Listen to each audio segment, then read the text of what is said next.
Christmas Day corresponds with the beginning of the Jewish festival of Hanukkah. It commemorates the 8 days in which the revolt initiated by the Hasmoneans in the 2nd century BC succeeded in overthrowing the tyranny of the Seleucids over Judea Sea, restoring worship and faith in the living God. According to an oral tradition, after the fighting, the priests could not find enough olive oil to keep the temple menorah lit, and so a miracle within a miracle occurred. The little oil was not consumed, just as the faith of the few had, in effect, enlightened the many, was not consumed. Hence the custom of lighting every day a lamp from the 8th-armed candelabrum plus one, called hannukia.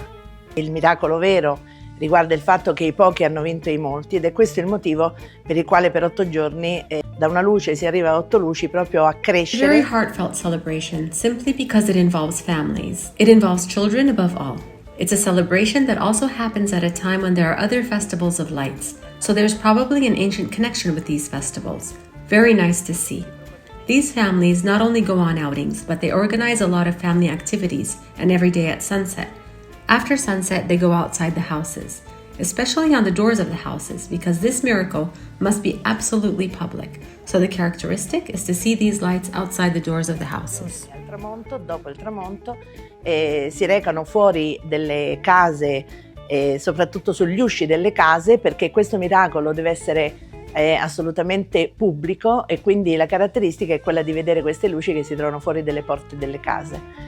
Angela explains that the word light is the 25th to appear in the book of Genesis, just as on the 25th of Kislev, or December, as religious traditions liturgically commemorate an event that corresponds to the cosmic mystery expressed in the winter solstice, for example, the Christmas of Jesus.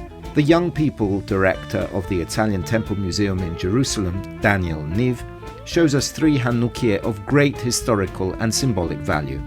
The first is Ashkenazi and comes from Germany. The second was taken from the helmet of an Austro-Hungarian soldier. And finally, the third, to which he seems very attached, is shaped like an Italian nobleman's palace, underlining the link between this holiday and the temple. The museum of this lively Italian-speaking Jewish community hosts and will host several exhibitions open to all without denominational constraints or barriers. It's no secret that we live in relatively dark times, and it's all about bringing more light into the world. The new exhibition in the museum, which opens at the 24th of this month, is called Light of the World. It's about different synagogues and different communities around the world, including, of course, Italy. And the idea is to connect ourselves to that light that we can bring into the world. We need to remember ourselves and remember to be kind and to show kindness towards the other world.